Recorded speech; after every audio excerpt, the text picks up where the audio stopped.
That's Christine. I'm Phil. This is Sportscenter. Minnesota brought rain to L.A. The land of purple rain took it to the purple and gold. Minnesota got hot from deep in Game 1 against the Lakers. Midway point of the second quarter, Wolves up 10. Naz Reid catch and shoot 3. He went 4 for 4 from 3 in the quarter, 6 for 9 for the game, 23 points off the bench. Final seconds of the half, Dante DiVincenzo from way outside. Minnesota made 11 threes in the first half. That tied a franchise record of any half. In related news, they were up 11 after 2 quarters.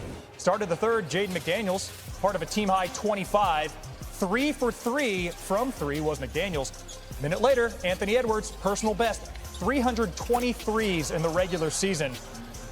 Wolves up 22. Then Edwards again. LeBron whiffs on the steal. Edwards, cash me outside. Chris Finch said, we got a lot left. A lot of meat on the bone out there. Uh-oh, if that's true. 9 minutes to go. Edwards over Luka. He went 4 for 9 from deep, had 22. Wolves win by 22, hitting a franchise playoff record 21 threes on 42 attempts. Second largest Game 1 win in Minnesota franchise history. Lakers history stems back a little further. In fact, it goes back to Minneapolis. This was the 100th Game 1 hosted by the Lakers ever. 22-point loss is tied for the worst. The other, the 72 finals, where Walt Frazier and the Knicks beat Wilt and Jerry West in that Game 1. That was the only game New York won in that series. LA took the next 4. NBA Countdown crew has more on reaction to this Game 1. So it's the Minnesota Timberwolves that gets the best of the Los Angeles Lakers here in Game 1. Perkins said repeatedly, I can't just call it a punch. It was... They got dropped. It was a little bit more than that. What was it that made the difference here for the Minnesota Timberwolves in this game? Well, they were making threes, and they put the Lakers on their heels offensively because they were making threes, number one. Number two, they got aggressive. They got all up in them defensively. Number three, I don't know if anybody's going to mention this, but I'm going to mention this. Where was LeBron James tonight? He was very, very lethargic. Very lethargic.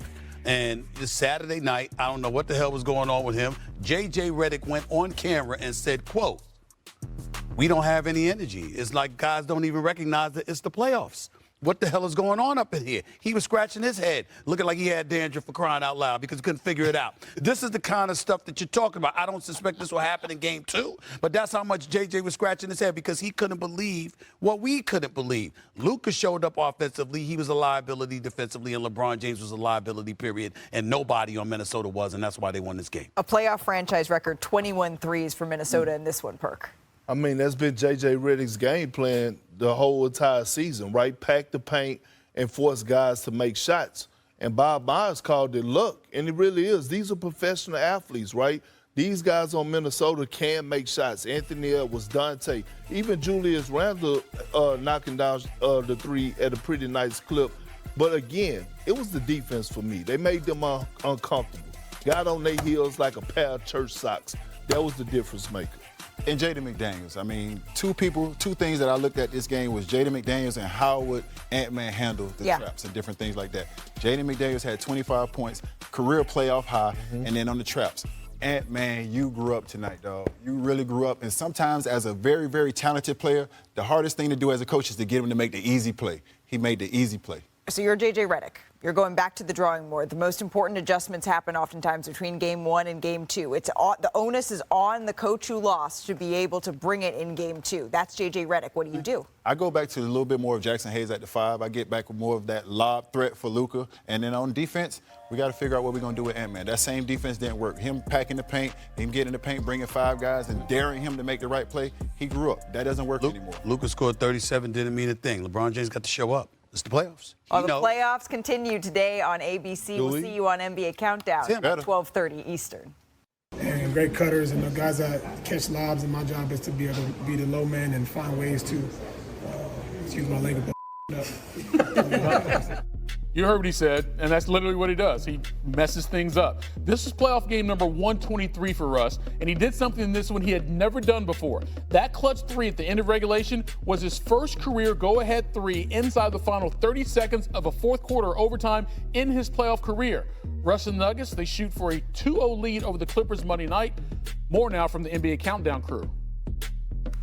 see the big plays from Russell Westbrook down the stretch, the huge three, and then being able to deflect that inbounds pass there to seal the game here for the Denver Nuggets. Perk, we knew this is going to be a hard-fought series, and Game 1 certainly proved that. It did, and I think the Clippers are probably going to lose sleep tonight because they gave up one.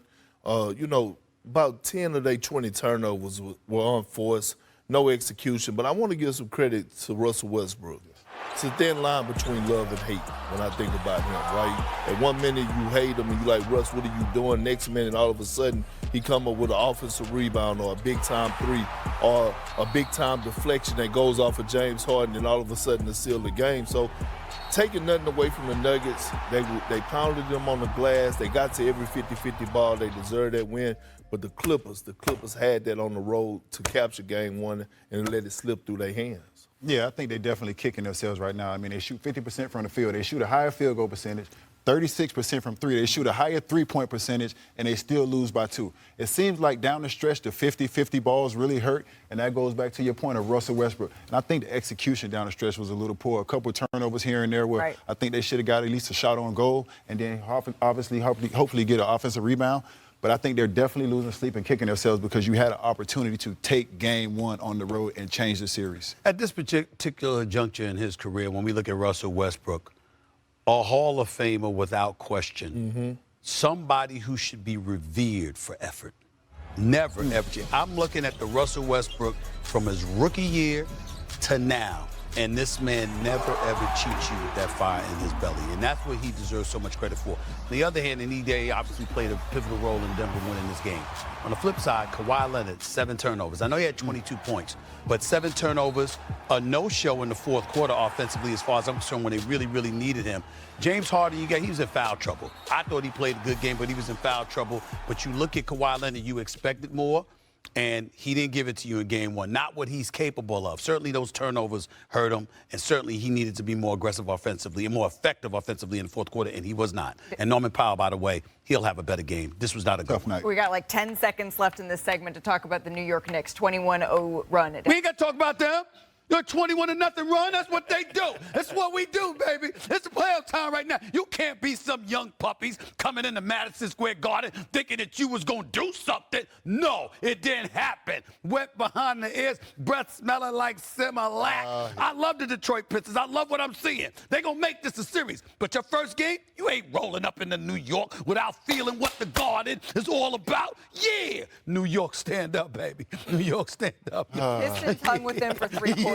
Campaign, 11 of the 14 points in the fourth. We'll see if the Pistons can bounce back in Game 2. Otherwise, Stephen A's going to keep it like this. For now. For now. Julius Randle putting some muscle in his hustle. Maybe it took us one playoff game to now get a feel for it. They turn over Doncic. Connolly pulls the 3. I think it was physical. They were hitting a lot of threes. Pulls the 3, and it's wet. Wide open Randle. Cash out. DiVincenzo holds it and laces the deep 3. We weren't physical. They were running. They were getting anything they want, and we're going to be better with that. All right, we'll see if they're able to do that in Game 2. And Scape senior writer David Dennis Jr. and 13-year NBA veteran and analyst Quentin Richardson join us now. Let's start with Wolves-Lakers, guys. What was your biggest takeaway from Game 1 of this series, Q? Man, I was extremely surprised with the game that LeBron James and the rest of the Lakers had. I felt like that the